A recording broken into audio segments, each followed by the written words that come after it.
What brand of mischief have our merry mutants got into this week? It's the 54th issue of Tommy Reads X-Men. Let's find out and roll that intro. Tommy Reads X-Men. Tommy Reads X-Men. It's cool. What's going on? It's your boy back at you again with another Tommy Reads X-Men. Today, we are looking at X-Men number 54, written in March 1969 by Arnold Drake with art by Warner Roth. This one is called Cyclops, Wanted Dead or Alive. We kick it off with a giant splash page of Cyclops waking up in some weird-ass Egyptian museum. And he's like, what happened? And then the security guard slash cop, I don't know, they didn't really say if he was, which one he was like, oh my gosh, Cyclops, murderer. And they leave you like, what? What's going on here? Did I open in the middle of the book? Are the pages missing? Nah, because then we go to a flashback. And on the flashback, we find the X-Men at a college called Langdon College, watching Scott's brother Alex Summers, he's Havoc, but we don't call him that yet, graduating college. Now at this point, we didn't know that Scott had a younger brother. This is his first appearance, and apparently the X-Men did not know either, because we get Jean's little bloop, bloop, bloop, and she's like, wow, I never even knew Scott had a younger brother, which is what we're thinking. And Scott's like, I can't wait to tell my brother that he's a mutant too. He don't know, but I know. Now, all of this seems to come out of nowhere. I mean, when we got Scott's origin, like he was in the orphanage, they never mentioned a younger brother there. But you know what? Alex Summers is here, and he about to wreak some havoc. See what I did there? So after the graduation, Scotty Too Hotty's like, yo, Alex, congratulations, and all these strangers here with me, they're my friends. I mean, we kind of look like the X-Men, but we're not really the X-Men, you know what I'm saying? But let me take you out for a steak dinner and a cup of joe, son. And he's like, oh, okay, let me go change. So Alex goes to his room, and no sooner does he change out of his, tassels and all that, than he is kidnapped by a bunch of henchmen wearing these weird, faux Egyptian garbs. They kind of look like extras out of the Remember the Time video from Michael Jackson. If you're around my age, you know what I'm talking about. But if you don't, let's take a look. Do you remember? Remember the time when we fell in love. Anyway, so Alex is taken to the Living Pharaoh. Now, of course, he's the Living Pharaoh because all the other pharaohs are dead, right?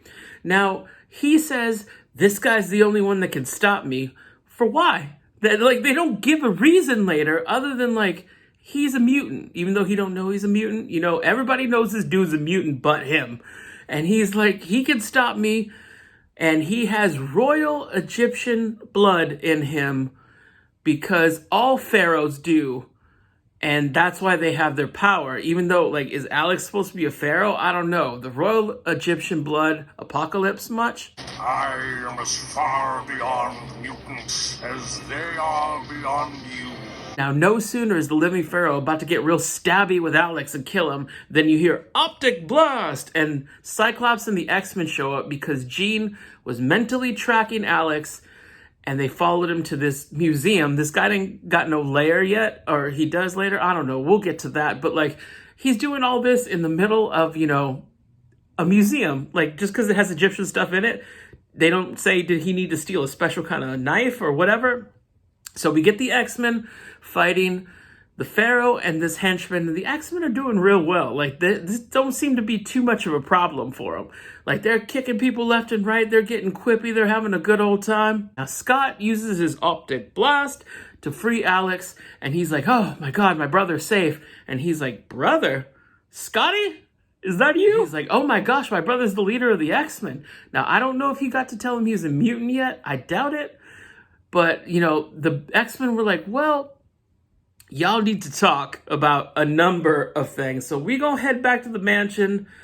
Bobby whipped up some ice cold lemonade, and that sounds pretty good about now. Spritzers, anyone? Anyone? And the X-Men leave, and Scotty and Alex are there. Now the X-Men seemingly forgot about the Living Pharaoh who's still there, and he uses his hypnotize eyes, and it's like Sir Hiss from Robin Hood, ooh. Anyway, and he knocks them out.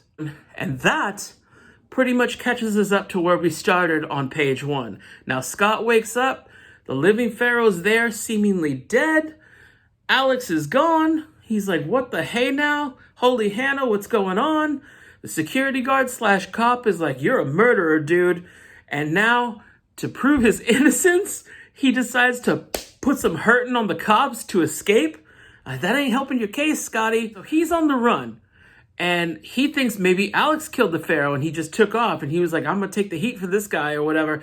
And so while he's on the run, a radio bulletin, news gets around fast in this town apparently, looking for Cyclops of the Xmen for wanted murder. Now the Xmen are, having their lemonade. They're, listening to records, doing the peppermint twist. When they hear this bulletin go over the radio and they're like, oh, we should go look for Scotty too, find him before the cops. Now this was the same scenario that happened to Dally and the Outsiders, but whatever. That's a different rant for a different time. Oh, go watch the Outsiders movie, and I read the book too, it was really good. But while he's on the run, Scott doubles back to the museum looking for Alex, and he finds an underground cave. The Pharaoh had a lair after all, y'all.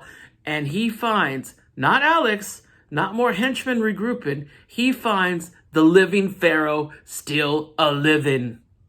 End of main, he's like, what? Story.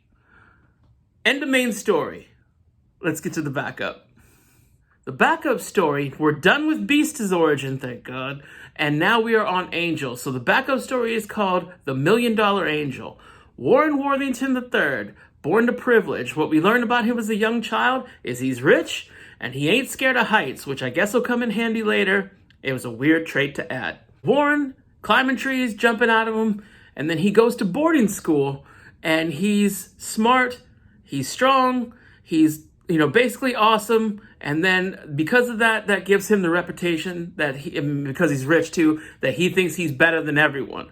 Now, they make fun of him because he's got like huge shoulder blades. And as someone born with huge shoulder blades, you know what I mean? Like, I can relate. He sprouts wings, and he was living by himself anyway, so it's not like his roommate saw it or whatever.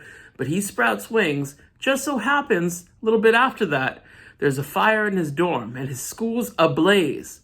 So Warren jumps out the window and realizes he could fly. What was his end game if he couldn't, though? Like, was he just going to fall to his death rather than burn up? Come on now. Now, rather than fly to safety and leave all them haters who's hating on him to burn up, like, I wouldn't say I would, but, let's be honest. Rather than that, he finds himself, for some reason, in the theater department of this school where he grabs a wig and like a outfit and stuff, and he changes into and some rope, and he changes into a literal looking angel, like the kind that, you have the harps and whatever, like, if you play video games like Kid Icarus kind of looking thing, except for long blonde hair, which he'd later have. Gets all that, and then he goes back to the school to save people. What happened to all them people who done burnt up while you were trying on costumes? Like, what happened to them 30, 40 people who died? But anyway, he saves a bunch of people, and the students, well, it's obvious it's him, but the students are like, you know what? We're going to find out who this angel is. And he's like, ooh, they better not find out it's me standing there in his little bloop, bloop, bloop. End of backup story. Let's get to some final thoughts. All right, y'all. This one was about a 7 out of 10. And let me tell you why. It was a good action-packed issue. Like, the Living Pharaoh wasn't the greatest villain, but we do get the first appearance of Alex Summers, a.k.a. Havoc, but they don't call him that yet. And he's always been a cool character to me. I liked Havoc, growing up reading the X-Men, even reading the all-new, all-different X-Factor that Peter David wrote in the 90s. That was pretty good, too. So Havoc's always been kind of underrated to me, but I've been a fan of his. Backup story was okay. I'm glad to be done with Beast. And, Archangel's one of my favorite characters, as you can see from, the figure up there.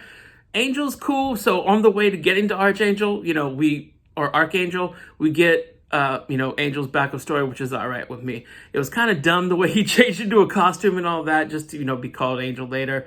I don't know. We'll see where it goes. These backup stories are mostly miss, rarely hit, but it was a good, decent issue. It was a fun read, and I'm looking forward to the next issue.